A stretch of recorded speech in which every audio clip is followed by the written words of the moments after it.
America is mourning the loss of Jimmy Carter. The 39th president passed away yesterday at the age of 100.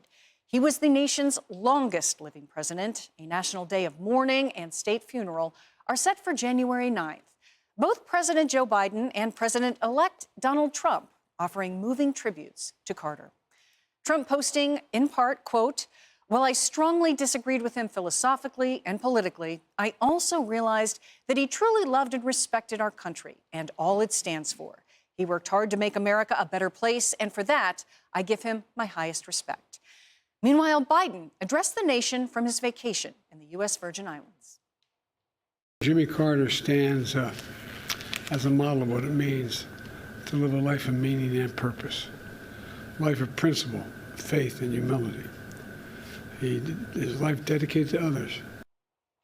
But during Biden's comments, the media appeared to see Biden's remarks as a bit of an opportunity to get a dig in at Trump, and Biden seemed a bit eager to oblige. Thank you. President Trump to take from President Carter? Decency. Decency. Decency. Everybody deserves a shot. Everybody. Can you imagine Jimmy Carter walking by someone who needs something and just keep walking? Can you imagine Jimmy Carter referring to someone by the way they look or the way they talk? I can't. I can't. Tammy, he was given the opportunity, and he took it with a grin on his face there. Look, it's a shame and it's embarrassing for Joe Biden. He had that gritted teeth thing that he does. I've said before on this program and other places, and we know for 50 years Joe Biden has been a jerk. So perhaps he should take some of his own advice with what's happened to this country. It was an opportunity, as President Trump, I think, illustrated, to be generous, right? Be generous. American people have made their decision. We're all Americans. We're moving forward. We will disagree politically and philosophically, but it's just a remarkable and a shameful thing to watch. But it is classic Biden. This is what we've been seeing, and it's partly what the American people don't like. You might not agree with Trump's style, but Biden is presented as being, as he was, the unifier and the nice guy. And Scranton Joe, and he's mean, and he's a bully. And it's a shame, and it's embarrassing, and it's unfortunate. Decency, he said. He goes through gritted teeth there. John, we're delighted to have you with us. Thank you for being here as we look back on the life of the former president and your thoughts on the way the current president reacted there in that moment. Happy New Year, everybody. Yeah. It's so great to be with you. Actually, I think hearing those statements from President Biden, it's part of us wanting to think better of President Carter. President Carter didn't treat President Reagan that way at the end of his time in office. It also reminds us Carter was a good man. He was a smart man, both before his presidency and after his presidency. You might disagree or agree with him, but I think the American people knew he was doing his best and he had the future of the country at heart. He, though, like Biden, had, I think, a failed presidency because they were both defeated by inflation. They were both defeated by foreign policy challenges. With Carter, it was the Iranian Revolution, the hostages, the Soviet Union on the march all around the world. With Biden, again, inflation, also undone by the Middle East. Mm-hmm. And Ukraine, of course, and the war in Israel. Both men, I think, were undone by those circumstances and hopefully will be followed by stronger, better leaders. Reagan then, hopefully Trump now.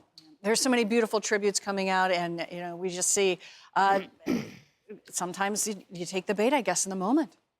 Well, in fairness, they were undone by, inflation and foreign policy, but those were also decisions of their own making that created their, political downfalls. And so it is fitting that Joe Biden was one of the first to endorse Jimmy Carter in 1976, because they do share a lot of those same policy failures, both economically as well as with foreign policy, and sort of this misplaced judgment of embracing enemies and rejecting friends, particularly in the Middle East, which led to the Iran hostage crisis that went on for 444 days.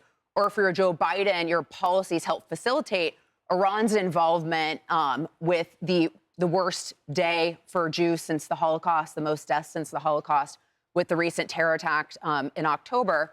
not too long ago. So, I mean, a lot of that was their own doing. The difference between the two men is Jimmy Carter will be known for having a level of decency, for loving his wife for 77 years, for being someone who flew commercial and took photos with people, walking down the aisle along the way, for teaching Sunday school at his local church after leaving political office. So he will be known for having a failed president, but a decent man, where Joe Biden will just be remembered as a failed president and an indecent man. Lisa's drawing some contrast there, Nicole. Yeah, so, you know what, I'll be honest, I was disappointed with a lot of people's responses after his death was announced. There was a lot of people that were saying, well, we mourn his loss, but. And even President Trump in his post said, I didn't agree with him politically. Like, at some point, can we take the politics out and just focus on the human being?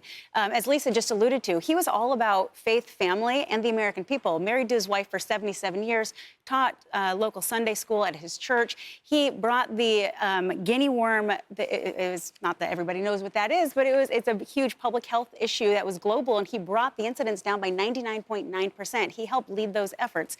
He also lived with stage 4 melanoma for years. This was a good human.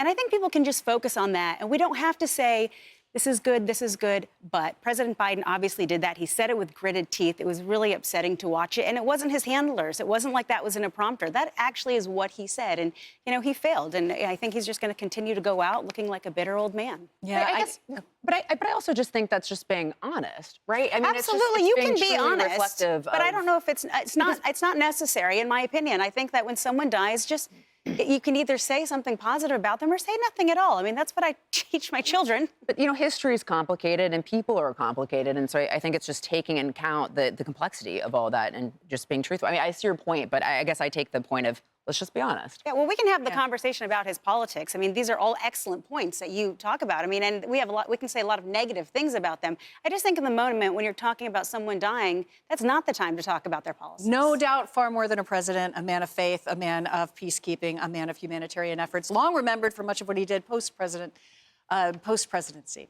Hey everyone, I'm Emily Campagno. Catch me and my co-hosts Harris Faulkner and Kaylee McEnany on Outnumbered every weekday at 12 p.m. Eastern, or set your DVR.